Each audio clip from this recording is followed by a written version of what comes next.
What is up, guys? Tom again here from the State of Real, and today we're going to talk about relocating your battery anywhere in your car.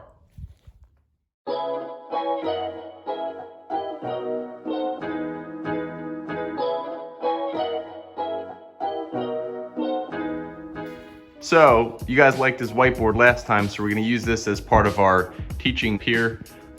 First things first, this is a list of all the things that you're going to need, and we're going to go over them. I'm trying to be brief here, and this kind of helps me stay on track. So wire, you want to figure out how much amperage your car is actually going to use cranking wise, and what distance you have to run the wire in order to select the proper gauge. So I ran mine 10 feet. I went a little bit above where I wanted to be, amperage wise, and ran 2 AWG.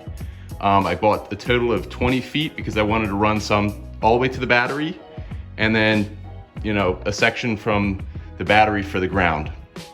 So that goes into referring to the wire chart, which I will add in right here.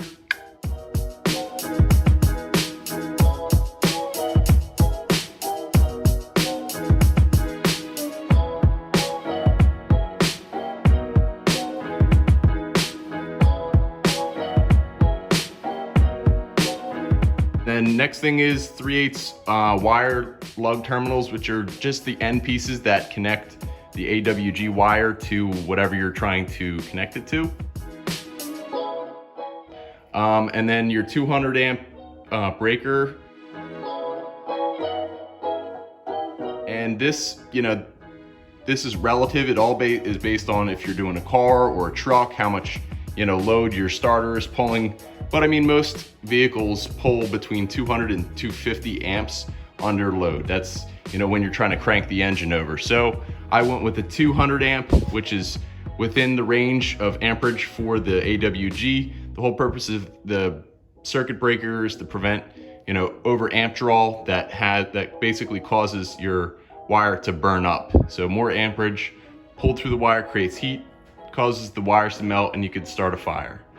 Next is the terminal connectors, which are the connectors that actually hook the wire to your battery.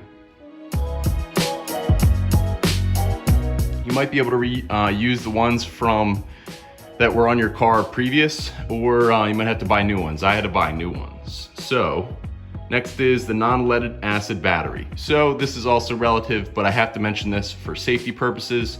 Lead acid batteries vent off a noxious gas that is not safe to breathe in. So if you're putting this inside of your vehicle where you're going to be breathing, then it's not a good idea to be using a lead acid battery. You want to move to, a gel battery or something like that.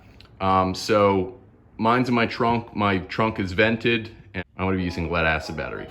Next is electrical tape, just to tape up some open joints, and then battery strap or box. I was able to use actually the stock battery tray and bolt it into my trunk. So I'm gonna go over and show you everything here. Now I have a 97 Honda Prelude that is turbocharged, and I wanted to run all of my piping through the hole that is right here for the intake, stock intake, but my battery tray was like right here. So took all that out and had to relocate the battery. So basically, if your battery is sitting here, you have your negative and your positive side. Your positive side is always going to have a lead that goes to your starter. So I worked on the positive side first, which my starter is right here. And as you can see, this big line right here is my positive line that would typically be connected directly to my battery. And I just tucked that under my motor mount, my transmission mount, ran it back up into here, where down here, you see that red connector?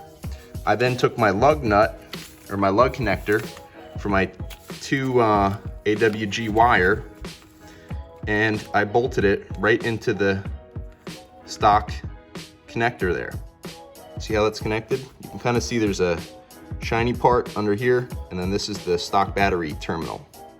So that's running back here, and I ran it straight up through the stock boot here, which goes through the firewall. It's that little corrugated looking thing. And then from there, I fed it through the firewall. It goes back underneath of the dash here. And let me get my flashlight out here. There we go. And I ran it down underneath of here, where you can see the red wire. That's my positive terminal. I ran it underneath of the carpet here and the rail, or the subframe rail, up underneath of all of my back seat here, up under here. All this pops out and right into my 200 amp circuit breaker, okay? So this circuit breaker is a resetting kind, so if you hit this button, it would basically kill all the power to the vehicle, and this little wing swings out, and you just have to swing that back up, clicks into place, and then you're good to go. Now, part of the reason why I wanted to relocate the battery also was to make it easier to wire in a aftermarket fuel pump, since I have a bigger fuel system in this car. So having all the wires here was extremely convenient, and as you can see, I have my fuel pump wire coming off of the actual breaker here, going directly to the pump. So from this side, this is the positive side, this is your circuit breaker, this is also going to be positive. Now I know it's black, and that's because I ran out of 10-foot red, and I ended up using the black, but I put a little red thing on there, a shrink wrap. So as you can see, I used lug connectors for the wires as well, and they come pre-tinned, so you can heat them up, and it just helps soak the solder into the wire and hold it there. Did the same thing there. And then climbing back out of the car even further, going to the trunk. I put it on the passenger side because the driver's side has a lot of stuff on that side, so just trying to balance out the weight. I ended up running my wire up underneath of here, which this all comes down, and cut 2 little holes here. Ran one side for my positive, new lug terminal lugs, and then one for my negative side. And now my negative side, you can just bolt that right to the frame. And initially I had it bolted right here, and I ended up switching it because I didn't feel like that was a good enough ground. And I ended up running it back, since I had leftover wire, I ran it back under the car here, or under the carpet, to the passenger side rear seat bolt there. So that's all bolted up. And the other thing that I did was I added a frame ground down here between the transmission and the actual frame. And that was partly because there was one that went from the battery negative terminal to the transmission. So I just wanted to reassure that there was a good ground between the engine and transmission to the frame rail. So all of that is connected there, as you can see. If you guys have any more questions, shoot me down in the comments.